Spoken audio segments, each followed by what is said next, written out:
तो ठीक है दोस्तों, आप सभी को जो है प्रधानमंत्री आवास योजना ग्रामीण की वेबसाइट तो पता ही है, pmayg.nic.in। ठीक है, pmayg.nic.in। तो प्रधानमंत्री आवास योजना ग्रामीण की वेबसाइट आ जाती है। इसके बाद दोस्तों मैं आपको दिखाने जा रहा हूँ ब्लॉक लॉगिन से किस तरह से जो ऑफलाइन फॉर्म ग्राम पंचायत द्वारा लिए जा रहे हैं ब्लॉक लॉगिन से किस तरह से ऑनलाइन होंगे। तो मैं एक फॉर्म आपको ऑनलाइन कर यहाँ दिखा रहा हूँ, तो आप देख सकते हैं इस तरह से पूरे ऑनलाइन होंगे और ऑनलाइन एंट्री इस तरह से होगी। देखिए कि क्या क्या एंट्री की जरूरत पड़ रही है ऑनलाइन। तो ऑनलाइन चूंकि जो एंट्री की जरूरत कंपलसरी रहती है वो हमें एंट्री के लिए वो कागज देना ही पड़ेगा। ठीक है, तो वो मैं आज की इस वीडियो में दिखाऊंगा, ध्यान से देखिएगा। यहाँ से हम आवास सॉफ्टवेयर चलेंगे और डाटा एंट्री। ठीक है, डाटा एंट्री के बाद पहले ऑप्शन से हम डाटा एंट्री करेंगे। मैं लॉगिन कर चुका हूँ, तो ब्लॉक लॉगिन पर आप कुछ इस तरह से आ जाएंगे, है ना। इस तरह से आता है होम पे, आप क्लोज कर दें। इसके बाद ये देखिए, जैसे मैंने आपको बताया यहाँ आता है data entry at gram panchayat. जैसे मैंने आपको बताया बेनिफिशियरी डाटा एंट्री कि यहाँ पहले ऑप्शन क्या आ रहा था, एड बेनिफिशियरी जन आवास, मुख्यमंत्री जन आवास योजना। लेकिन जैसे मैंने आपको बताया कि मुख्यमंत्री लाडली बहन आवास योजना और मुख्यमंत्री जन आवास योजना दोनों मर्ज होकर एक हो गई हैं, दोनों मिलकर एक हो गई हैं।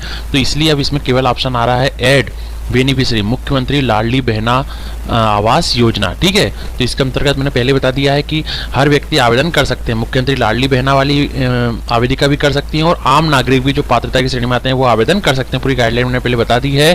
तो एड बेनिफिशियरी पर हमें क्लिक करना है। ये देखिए मैं क्लिक करता हूँ, तो दोस्तों आपके समक्ष इस तरह से होम पेज आ जाएगा।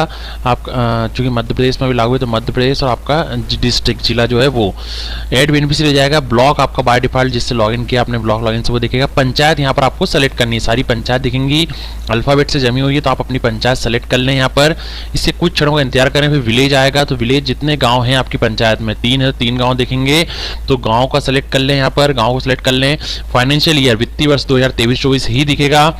नेम ऑफ हेड, तो यहाँ सेलेक्ट हेड में हमें क्या करना है, यहाँ क्लिक करना है। जैसे ही क्लिक करेंगे तो यहाँ आ जाएगा ऐड न्यू बेनिफिशियरी। ठीक है, ऐड न्यू बेनिफिशियरी मतलब नए हितग्राही का पंजीयन करें। तो हम यहाँ पर क्लिक करते हैं। जैसे ही क्लिक करेंगे तो दोस्तों पर्सनल डिटेल्स में एड न्यू बेनिफिशियरी क्लिक कर दिया। तो बेनिफिशियरी नेम मतलब हितग्राही का नाम, तो यह नाम जो लिखना है दोस्तों बिल्कुल आधार कार्ड अनुसार ही लिखना है, क्योंकि आपको पता है कि अब सारे पेमेंट जो हो रहे हैं डीबीटी इनेबल्ड हो रहे हैं, एबीपीएस के थ्रू हो रहे हैं, आधार बेस्ड पेमेंट सिस्टम आधारित भुगतान प्रणाली के अंतर्गत हो रहे हैं। तो इसलिए बिल्कुल जो भी चीज लिखें आप, नाम, पिता पति का नाम, सारी चीज आधार अनुसार ही लिखे, जिससे कि आगे भी किसी प्रकार की दिक्कत ना हो। तो यहाँ बेनिफिशियरी नेम लिखना है हमें। ये देखिए मैं आपको एक नेम लिख के दिखाता हूँ। जिससे मैंने एक हितग्राही का नाम लिखा बिल्कुल आधार कार्ड अनुसार। ठीक है, ये लिखा। इसके बाद प्रोसीड पर क्लिक करूंगा मैं। ये देखिए मैंने क्लिक किया। जैसे क्लिक करूंगा दोस्तों तो इस तरह से आपके समक्ष स्क्रीन आ जाएगी। आपका स्टेट आ जाएगा, स्टेट मध्य प्रदेश ही आएगा, और डिस्ट्रिक्ट आ जाएगा, है ना, जो जिला है वो आ जाएगा आपका। बेनिफिशियरी नेम सबसे ऊपर दिखेगा आपको, जो भी आपने हितग्राही का नाम शुरू में डाला है वो पूरा दिखेगा यहाँ पर।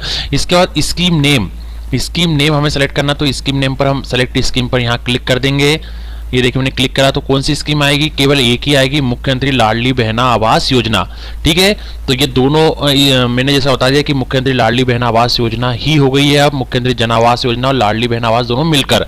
तो हमें यही सेलेक्ट करना है, मुख्यमंत्री लाडली बहना आवास योजना। ठीक है, ये बाय डिफॉल्ट एक ही स्कीम दिखेगी और यही सेलेक्ट भी करना है। अब इसके बाद क्या है दोस्तों, यहाँ फादर हस्बैंड नेम लिखना है। ठीक है, पिता या पति का नाम, है ना। अब दोस्तों जिसके आगे भी यहाँ लाल कलर से स्टार बना होता है जिसको एस्ट्रिक बोलते हैं, तो ये चीजें कंपलसरी होती है। जिसके आगे नहीं लगा है वो कंपलसरी नहीं है, लेकिन लिखते चले तो हमें आगे दिक्कत नहीं होगी। लेकिन यदि ये नहीं है, जिनके आगे लाल कलर का एस्ट्रिक नहीं लगा हुआ है, तो वो छोड़ भी सकते हैं। ठीक है, लेकिन लिखते हुए चले तो वो सही है। ठीक है, तो मैं एक लिख के दिखाता हूँ आपको।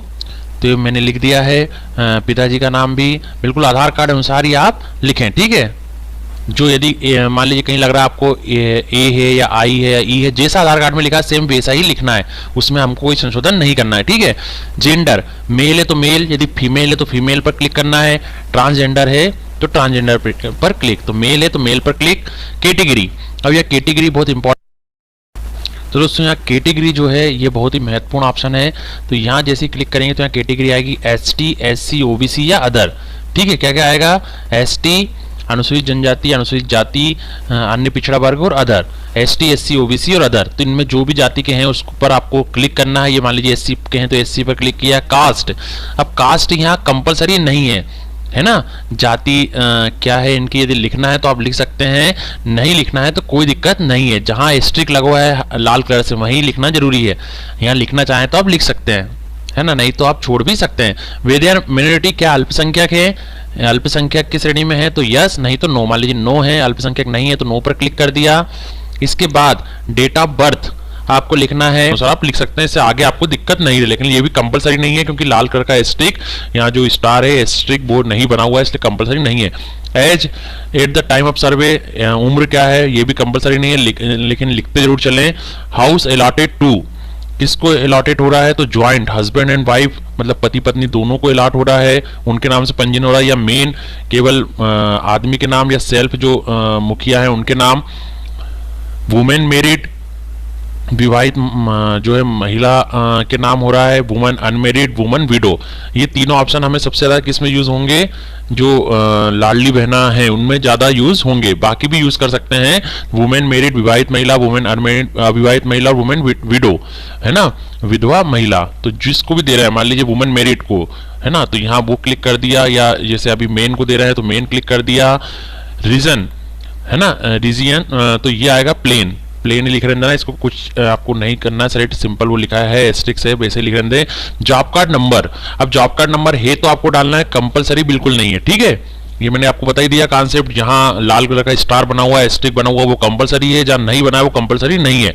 तो जॉब कार्ड नंबर है तो डालें, नहीं तो कोई दिक्कत नहीं, आपको इस पर क्लिक करना है। Job card will be provide later, मतलब जॉब कार्ड जब होगा बाद में दे दिया जाएगा, तो आप इस पर क्लिक कर दें। इसका स्वच्छ भारत मिशन नंबर, ये भी कंपलसरी नहीं है।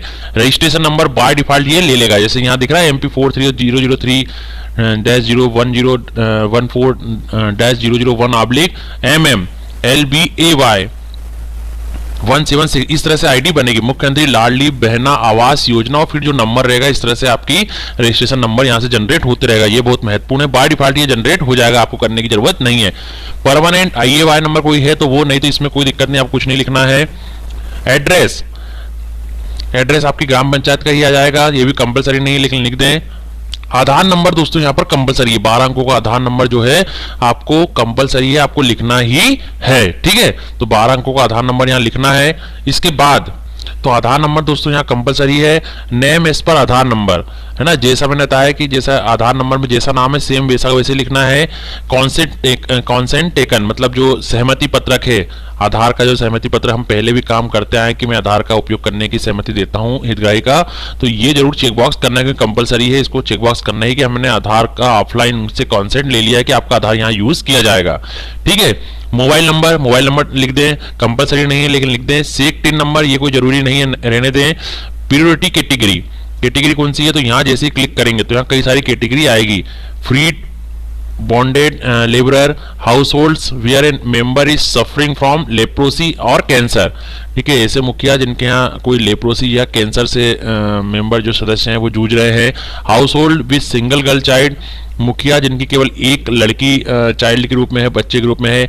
मैनुअल स्कैवेंजर्स, और इनको हम डिटेल में समझ लेंगे। मेंटली चैलेंज्ड पर्सन है ना, कोई मेंटली चैलेंज है मतलब मानसिक दिव्यांग कोई व्यक्ति है तो वो। अदर हाउसलेस BPL फैमिली, कोई बिना घर के BPL कार्ड वाली, जो गरीब रेखा के कार्ड वाली कोई फैमिली है वो। अदर कुछ है। पीपल लिविंग विथ HIV, कोई व्यक्ति HIV पीड़ित है। फिजिकली चैलेंज पर्सन, वही कोई व्यक्ति विकलांग दिव्यांग है वो। ट्रांसजेंडर पर्सन है, कोई जो है ट्रांसजेंडर है यदि, तो वो उनका क्लिक करना है।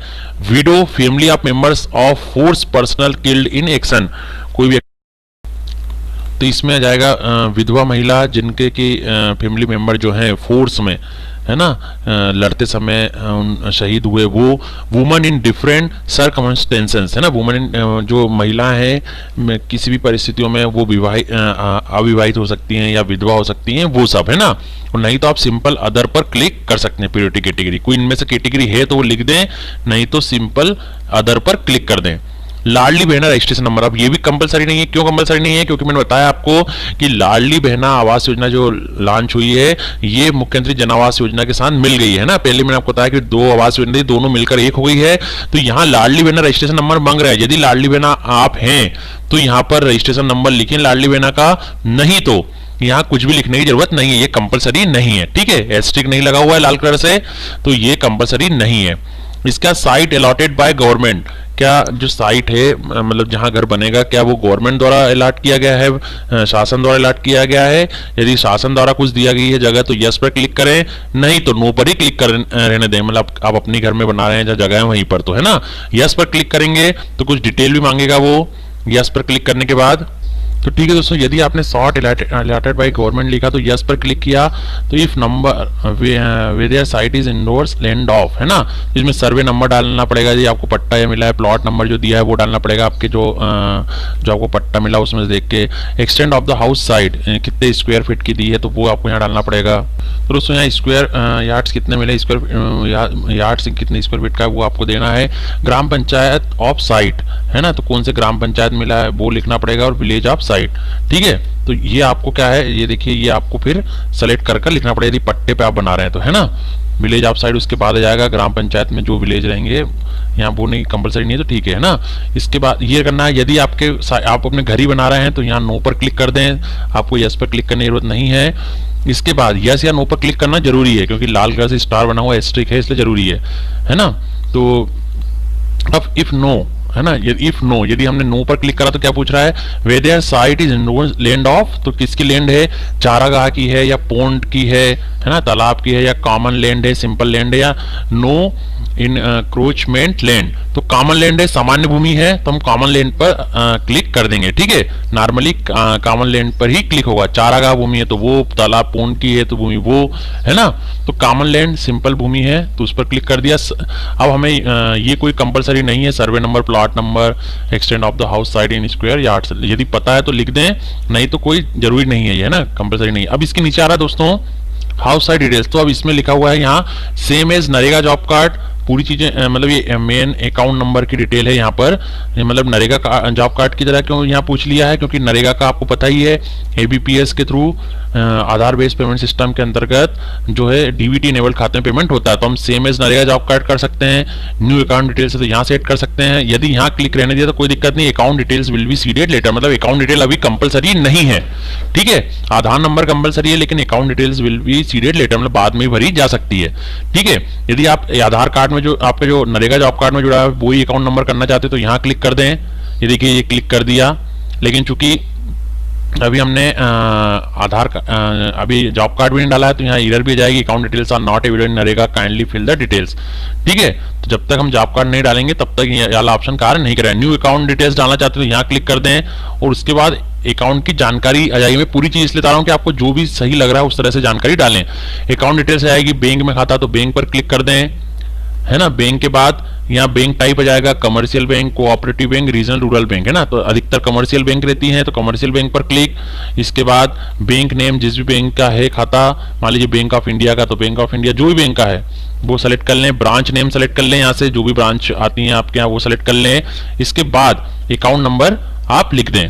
ठीक है, तो ये न्यू अकाउंट डिटेल्स, और यहाँ सबसे अच्छा है यदि आपने अभी क्योंकि कंपलसरी नहीं है अकाउंट डिटेल्स लेना तो इस पर क्लिक रहेगा तो account details will be seeded later बाद में भरी जाएगी। ठीक है, तो इस पर क्लिक कर आप सीधे सेव ऑप्शन पर क्लिक कर देंगे। ठीक है, तो सीधे आप सेव ऑप्शन पर क्लिक कर देंगे। जैसे ही क्लिक करेंगे तो क्या होगा कि आपका रजिस्ट्रेशन नंबर जो यहाँ लिखा है ये जनरेट हो जाएगा आपके पास, है ना। ये क्योंकि बाय डिफॉल्ट आया तो रजिस्ट्रेशन नंबर आपका जनरेट हो जाएगा और सक्सेसफुली का मैसेज आ जाएगा कि आपका रजिस्ट्रेशन जो है सक्सेसफुली सेव हो चुका है। तो ये पूरी प्रोसेस है दोस्तों, मैंने आपको एक एक चीज कर बताई किस तरह से होगी। यदि इसके बाद भी आपको कोई दिक्कत जाती है तो आप बिल्कुल कमेंट बॉक्स में लिखकर पूछ सकते हैं। तो ठीक है दोस्तों, कोई भी कंफ्यूजन होता है तो आप कमेंट बॉक्स में लिखकर जरूर पूछ सकते हैं, मैं अगला वीडियो और बना दूंगा। एक आपको आज पूरा फॉर्म बता दिया क्या क्या जरूरी लग रही है चीज, इसके बाद और भी फॉर्म आपको भर के धीरे धीरे बता दूंगा। तो इसी तरह हर छोटी से बड़ी अपडेट से अवगत होने के लिए आप मेरे साथ बने जरूरी है, आपको पता ही है मेरी यूट्यूब अधिक से अधिक सब्सक्राइब करें जिससे आपको मेरे प्रत्येक नए वीडियो और प्रत्येक नए अपडेट की जानकारी प्राप्त होती रहे।